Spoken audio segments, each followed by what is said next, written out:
ngisi kuapan. Bismillahirrahmanirrahim. Assalamualaikum warahmatullahi wabarakatuh. Pada hari ini, tanggal 19 November tahun 2023, saya dari Persatuan Melayu Bugis Rumpun yang berpusat di negeri Melaka, Malaysia. Pada hari ini, saya melewati desa Koto Perambahan di Kabupaten Kampar, Sumatera, Indonesia. Rencananya adalah untuk menelusuri makam Sultan Mahmud I marhum Kampar, disemadikan di sini. Sultan Mahmud I ini merupakan Sultan Melaka yang terakhir.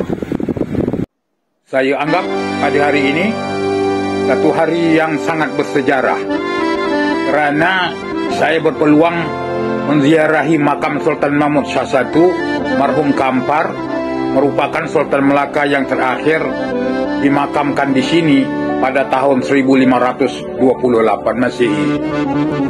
Saya diiringi oleh Encik Iskandar Dinata dari Jabatan Pendidikan dan Budaya Kabupaten Kampar. Dan yang saya hormati, Datuk Temenggung dan Datuk Penghulu Adat, merupakan dua orang ini yang bisa dirujuk, yang bersangkutan dengan sejarah dan adat istiadat di desa Koto Perambahan di Kabupaten Kampar, Sumatera ini. Bismillahirrahmanirrahim. Assalamualaikum warahmatullahi wabarakatuh.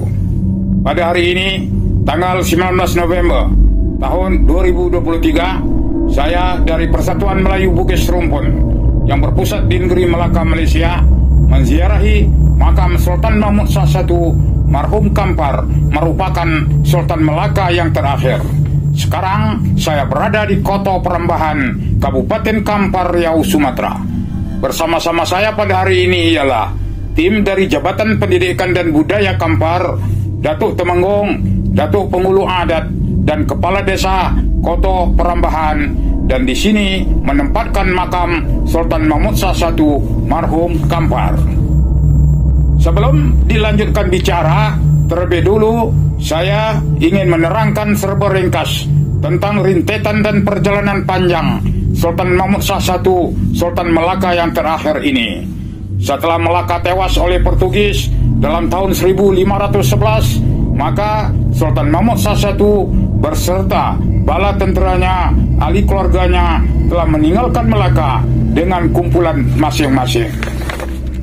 Contohnya, kumpulan Raja Ahmad Shah bersama pengikut-pengikutnya bertahan di muara Sungai Muar, Kubu Bentayan, untuk menghadapi serangan Portugis. Kumpulan Sultan Mahmud I bersama ahli keluarga baginda tinggal di Pago. Pago ialah menempatkan istana hinggap dan makam ayahanda baginda Sultan Alauddin Riayat Shah I. Manakala kumpulan Bendahara Tepo Tun Hamzah berkampung di Lubuk Batu di Segaman. Bagi pihak Portugis, selagi Kubu Bentayan dan Pago tidak dihancurkan, selagi itulah ia menjadi penghalang kepada Portugis untuk melebar luaskan jajahan di kawasan selatan. Setelah Kubu Bentayan tewas, Raja Ahmad Shah telah bergabung dengan ayandanya di Pago. Di Pago juga berlaku pertempuran yang hebat, maka banyaklah terkorban di kedua-dua belah pihak. Setelah Kubu Bentayan dan Pago dapat dikalahkan oleh Portugis, maka Sultan Mahmud I dan pengikut-pengikut baginda telah memudiki ke hulu lagi Sungai Muar. Setibanya di antara Jempol dan Serting di suatu tempat bernama Penarikan, bala tentera Sultan Mahmud I dengan perahu-perahu layar besarnya telah memasuki Sungai Pahang dan seterusnya berlayar ke Bentan. Di Bentan, Sultan Mahmud I telah mengumpulkan semua bala tenteranya, mengatur strategi dan menyusun organisasi pentadbirannya di Kopak dan di Kota Kara. Negeri-negeri di bawah jajahan Taluk Melaka dulu masih setia kepada Sultan Mahmud I dan sering datang ke Bentan melapaskan sumpah taat setianya. Semasa di Bentan, Sultan Mahmud I sering menyerang balas Portugis di Melaka, tetapi tidak pernah berjaya. Sehinggalah dalam tahun 1521 Sultan Mahmud Shah I telah menghantar angkatan perang yang berskala besar, mengandungi beberapa buah kapal dipimpin oleh 3 orang panglima besarnya, yaitu Hang Nadim, Tun Ishak Braka, dan Sultan Abdul Jalil, Sultan Indragiri, merupakan menantu kepada Sultan Mahmud Shah I. Dalam peperangan ini melibatkan perang di laut dan di darat. Perang di laut melibatkan Pulau Besar dan Pulau Upi, manakala perang di darat melarat hingga ke Punggol. Dalam perang ini, pasukan Melaka telah berlaku kucar-kacir kerana ketiga-tiga kepala perang ini tidak sehaluan dan sering berbantah-bantah di antara satu sama lain.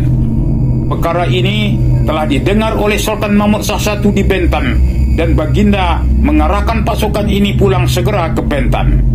Bagi pihak Portugis, selagi Kota Kara dan Bentan tidak dimusnahkan, selagi itulah yang menjadi duri dalam daging bagi pihak Portugis. Sehinggalah dalam tahun 1526, pihak Portugis telah menghantar satu angkatan perang yang amat besar, mengandungi 120 buah kapal, beribu soldadu, berbagai kaum untuk menyerang Bentan.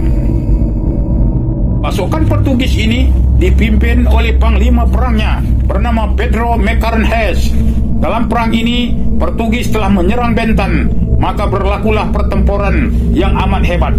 5 buah kapal perang Portugis dapat ditenggelamkan oleh pasukan Sultan Mahmud Shah I. Banyaklah kedua-dua belah pihak terkorban. 3 panglima perang besar Sultan Mahmud Shah I terkorban, yaitu Hang Nadim, Hang Setia, dan Sri Udani. Asakan demi asakan pihak Portugis terhadap Bentan, maka pasukan Sultan Mahmud Shah I berada di dalam tidak menentu. Maka Datuk Bendahara Paduka Tuan Tun Khawaja Ahmad menasihatkan Sultan Mahmud Shah I untuk berundur. Dengan bantuan negeri-negeri di bawah jajahan Ta'aluk Sultan Mahmud Shah I, mereka menyediakan beberapa buah kapal untuk berundur. Berundurlah Sultan Mahmud Shah I bersama pengikutnya menyusuri Selat Melaka dan akhirnya memasuki Sungai Kampar. Dengan ini, pusat pemerintahan Sultan Mahmud Shah I telah berpindah ke Kampar. Di Kampar, masa itu sultannya ialah Sultan Munawar Shah, memberi laluan kepada Sultan Mahmud Shah I dan merupakan adinda kepada Sultan Mahmud Shah I. Ananda Sultan Munawar Shah telah dibunuh oleh Portugis di Melaka. Semasa di Kampar, datanglah orang-orang Perak memohon agar Sultan Mahmud Shah I menganugerahkan seorang anaknya Baginda untuk menjadi Sultan di Perak, kerana masa itu negeri Perak belum mempunyai Sultan. Sultan Mahmud Shah I telah menghantar anaknya Baginda yang bernama Raja Muzaffar Shah untuk menjadi Sultan Perak, bergelar Sultan Muzaffar Shah, merupakan Sultan Perak yang pertama. Dalam putaran masa yang amat singkat, isteri Sultan Mahmud Shah I, Tun Fatimah, telah gering dan akhirnya telah mangkat dalam tahun 1527 dan dimakamkan orang di suatu tempat bernama Sungai Tonang di Kabupaten Kampar. Dalam tahun yang sama, datanglah panggilan ilahi. Datuk Bendahara Paduka Tuan Tun Khawaja Ahmad atau Bendahara Tamba telah mangkat. Makam Sultan Mahmud Shah I, maka Sultan Mahmud Shah I telah melantik Tun Ishak Braka, anak-anak Bendahara Tun Khawaja Ahmad, menggantikan anak ayahandanya.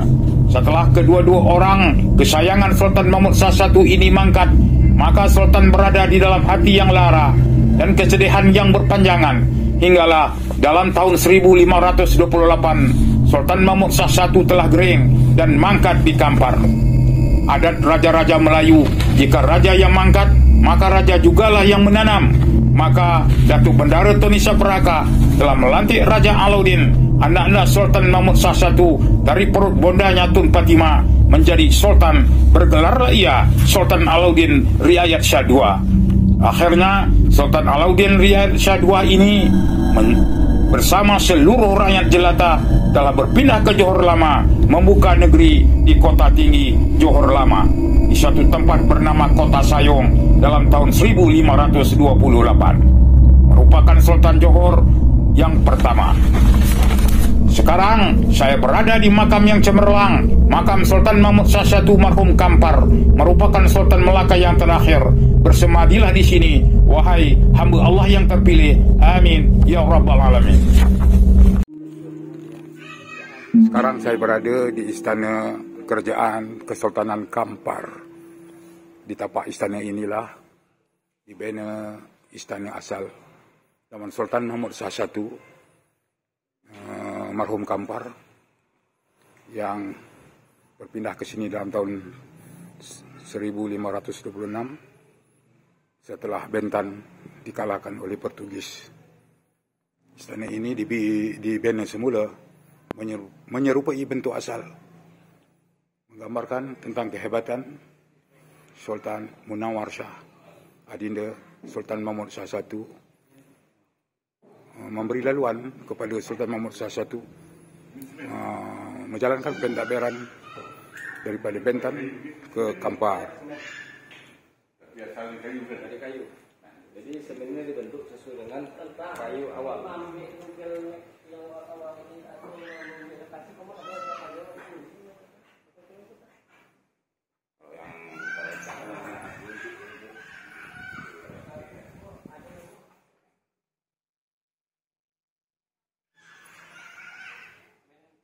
Sekarang saya berada di dalam Masjid Al-Kubra di Desa Koto Perambahan, Kabupaten Kampar. Masjid ini dikatakan oleh penduduk setempat sebagai sebuah masjid yang tertua.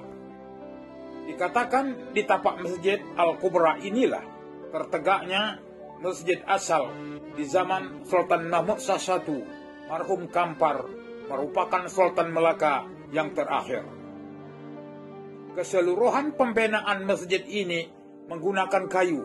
Bumbungnya mempunyai 3 tingkat, menyerupai Masjid Agung Demak di Jawa Tengah dan juga masjid-masjid lama di negeri Melaka. Walaupun Masjid Al-Kubra ini sering direnovasi dari semasa ke semasa mengikut keperluan setempat, namun ia tetap mengekalkan bentuk asal masjid ini sejak zaman Sultan Mahmud Shah I yang bersemayam di sini setelah berpindah dari Bentan.